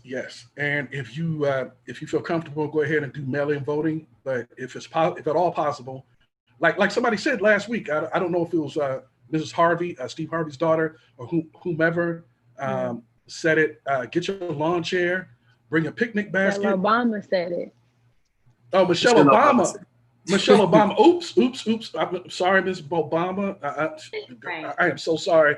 Get your table, get your chair, get your food, get your music all set up. You know what I'm saying? Your Spotify. I do Paradox. You know what I'm saying? So whatever you got to do, Paradox, or what is it? And if you want to do it modern time ways, just go ahead and order you a little Dasher, little Uber Eats or something, but don't get out the line. Right. Black and Mobile. Support Right. Black and Mobile. Okay? Right. Use the Black and Mobile. That's right. Black and Mobile. In your city. That we had here. Black and Mobile. Yes. Yeah, and definitely. be sure to go to the restroom before you go, because you know. So, but yeah, early voting, please. But on to my next slide. This is a disturbing situation, and I don't understand because it was unprovoked, and this Harlem Globetrotter, he put out a video in regards to a news station that he was invited on in Alabama. Surprise, surprise, and without being prompted, they started throwing fruits at him. And at one point, they threw a banana at him, and he caught it. I don't know if we have the video that we can go ahead and play that shows what he's talking about. Go ahead and fire away with that. Eradicating this behavior from our society. At the beginning of the year, I appeared as a Globetrotter on Good Day, Alabama, which is a Fox affiliate in Birmingham. And towards the end of the segment, while showing a few tricks, two anchors, Mickey Ferguson and Claire Huddleston, started throwing fruit at me in lieu of a basketball. In the span of 36 seconds, 2 tangerines and ultimately a banana were thrown at me on live television. Throwing fruit at me diminishes the Naismith Hall of Fame legacy of the Harlem Globetrotters to that of a circus. See, that's what I'm talking about right there. I mean, that's powerful. I mean, without being prompted, that they did not talk about it. It was unscripted. It was basically, they probably scripted it. They knew what they were going to do because these chopped up fruit, and they threw it in a way that your reflex is automatically going to make you catch it. You know what I'm saying? I just find this horrible, and it diminishes the Harlem Globetrotters, who were formed because Black people were barred from playing in the National Basketball Association, just like with the Negro Leagues in baseball that formed. And so it takes away from the historic nature and the value that they contribute to. It just diminishes it altogether. So I'm just appalled by Good Day, Alabama, a Fox affiliate. I'm shocked. So what has been done? Because I definitely think those two guys should either be fired, suspended. Something should happen because it was definitely something that they planned. You're right. Like, why are you throwing a tangerine at a basketball player? Like, that's not even I played basketball. We don't think about having fruit in our hand if we're doing tricks with the basketball. We're doing tricks with the basketball, not fruit. So I'm curious to know what happened. I'm curious to know what happened to those two anchors. Like, did they get suspended? Did they get fired? Well, like, right now, he just came out with this video because, of course, like any other investigation, just like the more serious case of Ahmaud Arbery in southern Georgia, it would not have come out had the video not come out. Just like with George Floyd in Minneapolis, if they're not for a video, they would have gotten away with it and they would have thrown it under the rug. So what happened was that they went ahead and threw it under the rug, but now that this video's come out, now they're trying to apologize after the fact. But since this happened at the beginning of the year, they've had what is it, the 8th month of the year, 9th month? No, yes, the 8th month of the year. They've had ample, sufficient time to basically apologize or to think about what they did. It was deliberate. It was heinous. It was egregious. It was pre-planned. And so, they don't have any excuses, but they're trying to apologize. But yes, they need some disciplinary action needs to be taken. Yeah, something needs to absolutely happen. It's beyond disrespectful. Question. I'm kind of sad that he even like caught the banana. I wish he didn't catch it. It's a reflex. We right here, Cass. I wish he did not catch the banana. It's a reflex. I'm telling you. No, yeah. I get it because he's used to catching stuff. So I get it. Your reflex because you in the when you're an athlete, you have it like you don't even see it, but you just catch it off of natural impulse. Like you don't even. And again, it probably was more reflexes before reality. Right. Yeah. Because if it had been reality before reflexes, I'm sure he would not have caught that banana because we all know what the banana represents for the Black man, and I'm beyond. Yeah, I'm just disgusted right now, and not even for athletes. No, I'm sorry. Go ahead, Cass. I I was thinking like, if soon as someone start throwing like food at me, I'm out. I'm like, what's going on here? Like, what? I did not, and they're just jumping around. It just was the whole thing. Mind you, they was the ones acting like the monkeys. I'm like, y'all are really tripping on here. But yeah, and the thing about it is that I'm so glad that there's someone of who has a less volatile nature than I used to have. Because if I was in my 20s, I was an absolute explosion waiting to happen. I would have thrown that banana back at him and that basketball back at him right away. There's no way you're going to disrespect me in my face on national TV. Oh no, you're not disrespecting me. No, Yeah. Now, Romeo, you want to say something? Nah, I'm keeping my set. I'm just gonna let this ride. Okay, yeah, the disrespect is just it's just incredible. So something does need to happen. They apologize, but I'm going to keep you guys updated, perhaps tomorrow, or you know what I'm saying, in regards to any further actions being taken against the anchors of Good Day Alabama. Good Day Alabama. Good Day Alabama. That sounds racist. Good Day. Good Day Alabama. Right. I didn't go with that. Did you see my face? I said, Right, exactly. I don't know. I believe I have one more slide. If I do, or if that concludes my report, and it does conclude my report, and I yield the floor to Amir Shaw. A.R. Shaw. All right, let's get into it, man. Of course, we talked about the Democratic National Convention last night. I thought we were going to go to that first, but let's go to this first. All right. This is an incident down in Statesboro, Georgia, where a young black teenager, he's 17 years old. He was riding with his girlfriend in a group of, he says that allegedly a group of white men and also a white teenager, the teenage girl right there who was next to him. She was fatally shot by him. The black teenager says that he was racially harassed. He was chased down by a group of white men in a pickup truck. They yelled the N-word at him, and it was a racially motivated situation because he has a white girlfriend, and the individuals in the pickup truck, they basically tried to run him off the road. He was driving in a Ford Focus, and he shot back to defend himself. Currently, he's in jail at Statesboro. This is another case that's in Statesboro, Georgia. Is not far from where Ahmaud Arbery was murdered.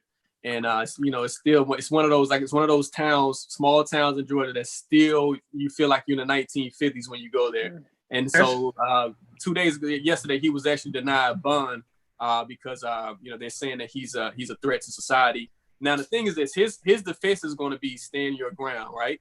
And so what they're saying now, the NAACP is saying, we'll stand your ground work when it comes to protecting Black lives, because he said that he felt threatened. He felt that he was being racially harassed. He was being ran off the road by a group of white guys in a pickup truck, and he was defending himself. So now they're going to see if stand your ground actually works in favor of Black people who are trying to protect their lives. So definitely want to keep this case, follow this case, because it's one of those cases that if we don't pay attention to it, like this is the guy who can get railroaded, and his rights won't be protected. So want to definitely stay close to this case. So was anyone hurt? Was anyone shot, or there was just shots fired? The white woman whose picture was next to him, he shot her. Like when he shot at the truck, she was in the back of the pickup truck with the other white guys, and so she died. She was shot in the head during the confrontation. Oh, so they put her in danger. Yeah, they put her in danger. She was riding with a group of white guys who were threatening the Black man. So that was not somebody. You know what I'm saying? Yeah. Yeah, I keep telling people, and that's a good message to give out to people. Don't be bewitched by the so-called majesty of Atlanta. It is in the state of Georgia. It is the deep South. And if you come down, just come down with your eyes open, because as Nathan McCall said in his fantastic book, Makes Me Want to Holler, the story about a thug who turned into a professor at Emory University. He said, man, when you travel 25 miles in any direction outside of Atlanta, it's like going back 150 years. So be aware of your surroundings wherever you live. But if you come to Atlanta, don't come to Atlanta thinking that it's roses cookies and cream. That ain't the case. There's a lot going here in the ATL and in the state of Georgia. As a matter of fact, I believe that we are leading the nation in coronavirus cases. So it ain't. And that's, of course, Governor Brian Kemp, who represents that old guard. He doesn't want to, follow the scientists. He doesn't want to issue a mask mandate. He keeps the bars open. He's allowing clubs to be open. The state of Georgia is in a real critical state right now when it comes to coronavirus. It actually leads the nation in new coronavirus cases last week. So, you get the repercussions of what happens when you don't have individuals who follow science, when you have individuals who come from this old guard, this old racial guard where they want to keep other people oppressed. So, Georgia has a lot of issues. Atlanta is almost another world outside of Georgia, but it exists within Georgia. Yeah, but I'm sorry. Yeah, and that's a good point. But I don't want to get off the point of what you made about the guy. Repeat his name, the guy that we need to look out for and just stay on top of about what happens to him. Yeah. So the guy who's being charged. His name is William Marcus Wilson. Okay. He's 17 years old, from Statesboro, Georgia. Definitely follow this case. Want to make sure that we highlight this case so he doesn't get railroaded, because like in those small towns, it happens all the time. When you hear those cases, I know Romeo talked about yesterday, a black man getting life in prison for marijuana. It happens in those small towns where you don't have much media. It's not much eyes who can hold these people accountable. No and it black happens. officers, barely any black people in charge. Yeah, I drove through there many times, and it is like I've been down there. No need to go back. In the times, like I remember this movie when we were younger. It was like, with all those old gas stations where you really don't know if you should stop. Yes. Yeah. You almost run out of gas. You just like, this is not the spot. Come on, Jesus, take me further. Right. Like 5 more miles.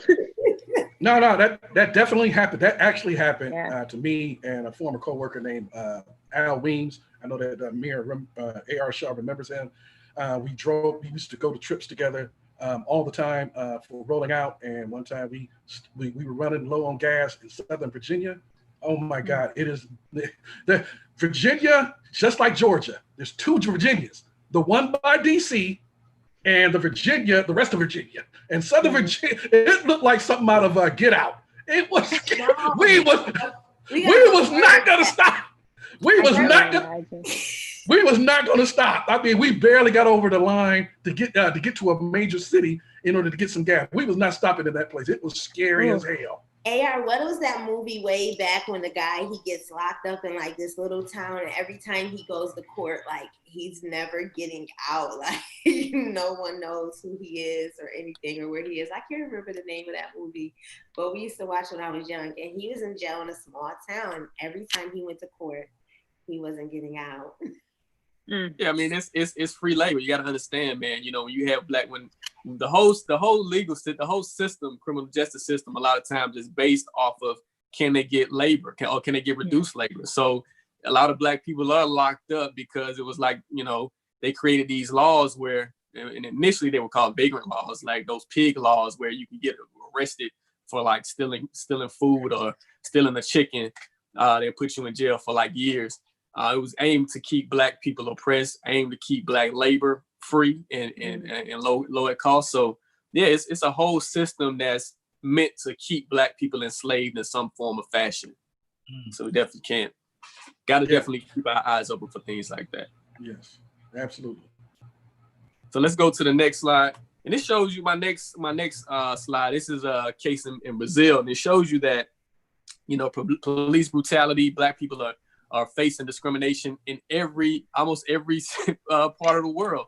This happened in Brazil. It's a black woman. She's 51 years old. She was actually helping a friend because her friend was pulled over by a police officer because his music was loud. His music was loud, and the police officers basically harassed him for loud music.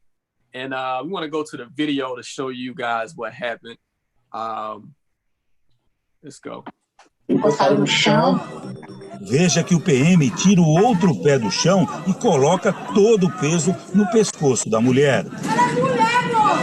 O policial começa a algemar a mulher e a arrasta pelo asfalto até a calçada. Él colocó un joelho y So as you see, the officer basically stood on this woman's neck. He didn't kneel. He stood on her neck, with his feet to her neck and stood on her neck. And Brazil, they're definitely having rallies and marches. Hasn't been getting a lot of national attention, but they're definitely rally. There's definitely a lot of rallies going on down in Brazil. Of course, the cops have been removed from duty, but they want more. People want more action. They want more to be done from that case. It's a case that we need to stay focused on because it shows you that this stuff is not just happening in America. It's happening all around the world where Black people are being abused by law enforcement. Mm-hmm. I can't even Gary. talk. Yeah. I mean, a man standing on a woman's neck. A man. I can't talk right now, man. That's just. I hate enveloping that into my spirit. Woof. All right, so we're gonna get into some good spirits right now. Let's go to President Barack Obama because that's gonna lift us up. Because President Barack Obama actually just went off on current administration. He didn't hold back. He took off the gloves and just went to work. He was Mike Tyson last night. Barack Obama was Mike Tyson on the current administration. He was throwing jabs. He was throwing uppercuts. He was not. I'm just saying, man. Barack, let's just go to the video because I just think we need to show the video of what occurred last night because what Barack did, that speech was probably, I've been covering Barack Obama since, Terry and I as well. We've been on the road covering Obama since his initial run. In 08. Yeah, in 08. And I think Terry got a chance to meet him when he was a senator. So we've been covering him for a while, and I think that was probably his vigorous speech that I've ever seen him since I've been covering. So that was like he clocked in and put in work. He clocked in and put in work, man. Definitely. We had a video up. He typically doesn't, venture into that lane, but he was like, I can't hold back. This is for real. Well, I actually sent the video. Hold up, don't play this video. I sent the video. Take that. No. So I sent the video. I sent the video to producers. Play the video that I sent because it's queued up. So we want to play the video that's queued up. Gotcha. And real quick, man, Iris Baker wants to know, AR, did the young lady survive? No, she passed away, right? The girl in the car. Yeah, the girl in the car. She did not survive. No, the Brazilian. I think she's talking about the lady. The Brazilian. The Brazilian woman survived. She suffered a broken leg after they dragged her. She had a broken leg. So yeah, but she did survive. And she had injuries. Get to the point now, like, hey, police, I'll put myself in the car. Let me. Right, please just give me the handcuffs. I'll lock myself up. That's crazy. My own handcuffs. I brought them. Hey, Kat, you bring your own handcuffs. I got mine. Don't worry. What goes out of your head? I'm always thinking about that because, as a bilateral amputee, I drive and I don't have the legs. I was going to even make a bumper sticker that says, be careful with me, I'm an amputee. Because, they might come aggressively, like, get out the car. I'm like, I can't get out the car, sir. Right. I mean, they are overly aggressive. Right. But a lot. And and just so everybody know, like, I'm not trying to be funny about it, but it seems like like Cass said, every video that they show us, they're aggressive. I'd rather just do it myself at this point in time. Like, hey, I put my own hands behind my back. And that's real talk, man. I mean, I told you that back in about May or June, it was to the point, man, I didn't even want to go outside. Like, I didn't want to run around the school. I didn't want to be riding around in diverse or white neighborhoods. I didn't want to be identified, as that guy who might have done something. And while they're checking to see if I'm okay, they accidentally break me because they break Negroes in America. You know what I'm saying? You know what? I think while AR's video is getting prepped, I will say this though, and I don't know how it is for the ladies, but AR, I promise you, every time I see a light, hands go here, head go here, license is right there, and like you gotta turn your phone on. You gotta turn your phone on. You know, it was a few weeks ago, me and my kids, we went on like a road trip, of course, because we had to do something private and, you know, just without a lot of people around, we took a road trip, but we had to take 2 cars. And it was really hurtful because that night I had to call my boys in the room and we had to literally sit down like, listen, it's going to be 3 of y'all in the car. That's 3 Black men. Like, I need you to put your license right here. Do y'all know what to do if the police pulls you over? You know what I'm saying? I need your hands right here. I don't need you reaching and grabbing for anything. And if you do, I need you to say something. You know, and my son at first, he was playing around and he was like, Mom, I know. I was like, no, just be quiet and listen. I don't care what you think that you know. I need to tell you what needs to be done. So you said you don't know, like as a woman, and I don't know, Cass is not a mom yet, but for me as a mom, and I have big sons, you know, 21, 18 years old, and they aren't small boys. They're like 6 feet. And so, you know, that night I was like, it was tears in my eyes after they left. I was like, you know, just to have these kind of conversations with my sons, you know, in order for them to be able to drive somewhere. And it's like, yeah, that's why I don't take road trips. No, I'm just kidding. But no, that's definitely real. That's a scary thing for any, you know, like if you have a brother, you have a, you know, a friend, you have your cousins, whatever. It's definitely, you always think about that. And, you know, when you get out. My son had his do-rag on. I was like, no, you got a hoodie and a do-rag on. That's too much. Hey, Keisha, this is how I know Keisha's a real mom. I think y'all get the same handbook. My mom will literally say, hey, I know you coming from the gym, because Cash, you know how I'm in the gym late at night. Hey, I know you coming from the gym, but I need you to take that hood off. Take your hood off. While you driving. I said, Mama, I'm in the car driving. She said, no. Take the hood off while you're driving. Yeah, my son was like, man, Mom. Was like, no, man, Mom, nothing. You know, it's just reality. You cannot wear a do-rag and a hoodie, son. Like, it's just not happening. What do you think you're doing? Yeah. You're an automatic threat. You're gonna lay those waves down another day. When you get home. Yeah, and it becomes part of the police evidence that they use against you to assassinate your character. That's part of the white man's playbook, the white police officer, the racist white police officer's playbook, by which they used to assassinate your character. Well, he was wearing this and he had this on, so I was scared. His pants were sagging, so I was scared, as if a sagging man's pants poses a threat to a white police officer. He has on a hoodie and then he has to wear a mask. And you got a do-rag. The mask is, that's a whole different thing. And I'm gonna get in trouble for this, King James. I'm not gonna agree with you on white police officers. And the reason that being is because what we've noticed is something happens and all the police officers protect the wrong.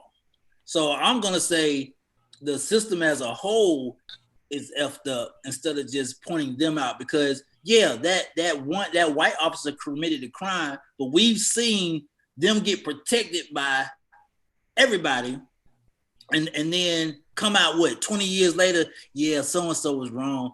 Bro, I done spent 15 years in jail. What are you talking about? He wrong now. That makes no sense. So I agree. all of them got to be held to the fire, man. All of them. And then they come forth and they say, you know, I was just trying to protect my job and my family in the way that, you know, I'm able to provide. So wait a minute, you gonna let a Black man be unable to feed his family for 20 years and his family go back and forth to the jail so that you could get a check for your family? You know, I'm gonna need you to say what happened and go on and apply for that unemployment. Right. Because I'm still waiting on the cops from Breonna Taylor. Those I'm not talking about the cops that should be arrested. I'm talking about the cops that's in that precinct that know they should be arrested. Where's your voice at?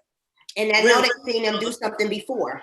So I'm gonna need you to come ahead and tell us what you've seen before, because it's evidence to line up with that is their character. It wasn't just something that happened one time, because we know that there is incidents that's happened that have been watered down, looked over, seen as minute, because what happens is when you get away with one thing, it continues to elevate and you start to do bigger and crazier things. Yep. So let's take the white part out of it. Let's get everybody, all y'all, everybody. Well, so we're the person that seen him kick that man that one time.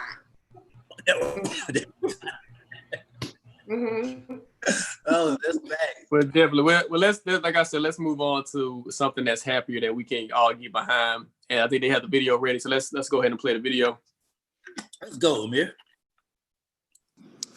I never expected that my successor would embrace my vision or continue my policies. I did hope, for the sake of our country, that Donald Trump might show some interest in taking the job seriously, that he might come to feel the weight of the office and discover some reverence for the democracy that had been placed in his care. But he never did. For close to 4 years now, he has shown no interest in putting in the work, no interest in finding common ground, no interest in using the awesome power of his office to help anyone but himself and his friends. No interest in treating the presidency as anything but one more reality show that he can use to get the attention he craves. Donald Trump hasn't grown into the job because he can't.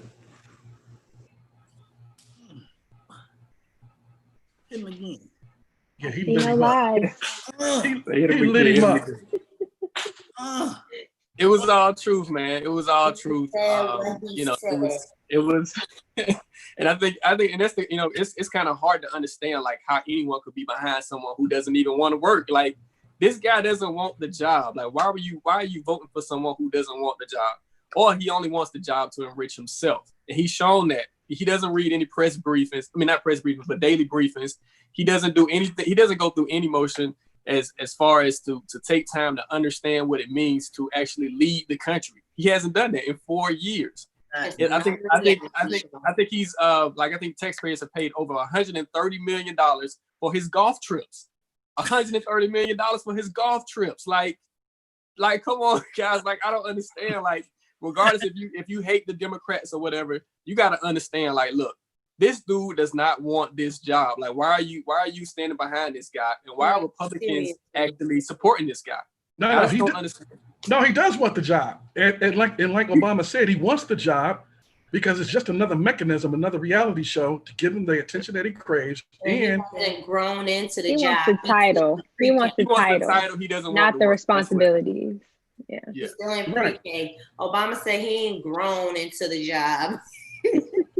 I mean, he actually had the audacity to criticize Obama for his taking 1/10 of the golf trips that Donald Trump was on a golf trip every week from Thursday to Sunday, and then he spent most of his days during work hours looking at TV. They say he spends hours in front of the TV, not making policy, but watching everybody else talk about what he hasn't done so that he can criticize them. That's how he knows who to bash on Twitter.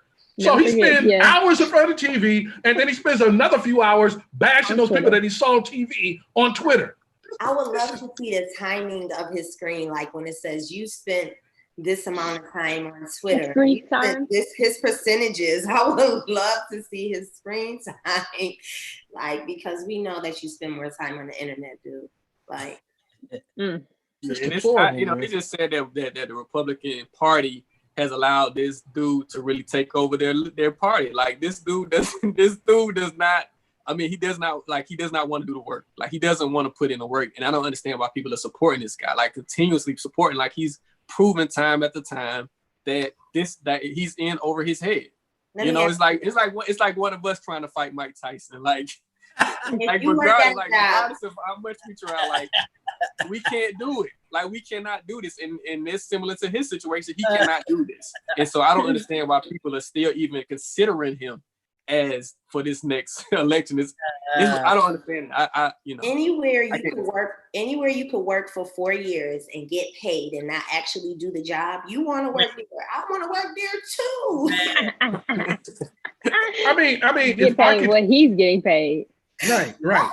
I mean, getting paid what he's getting paid to take vacations every single week to not only to his playgrounds, but also to the things that he owns. So we're paying taxpayers' money to promote and to advance his personal golf courses around the country.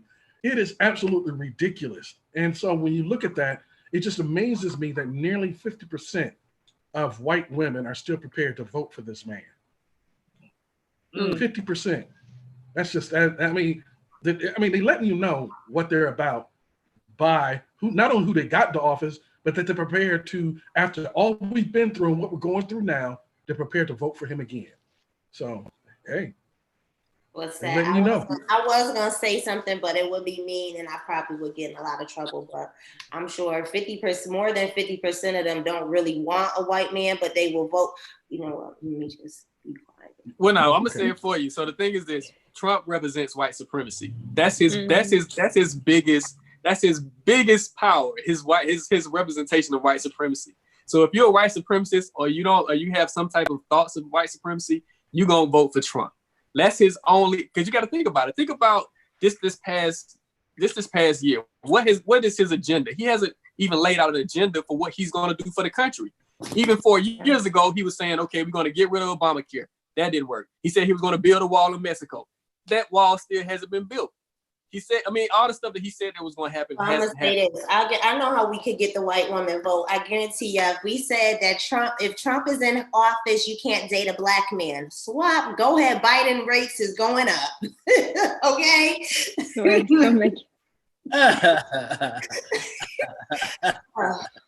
Yeah. Don't look me, man. Don't get me in trouble. Y'all are hilarious, man. Yeah, I mean, politics is not about morality or what's correct or what's the right thing to do or humaneness. People are going to understand one way or another, sooner or later, that politics is about power only. Yeah. It is about the acquisition, maintenance of power, and that is it.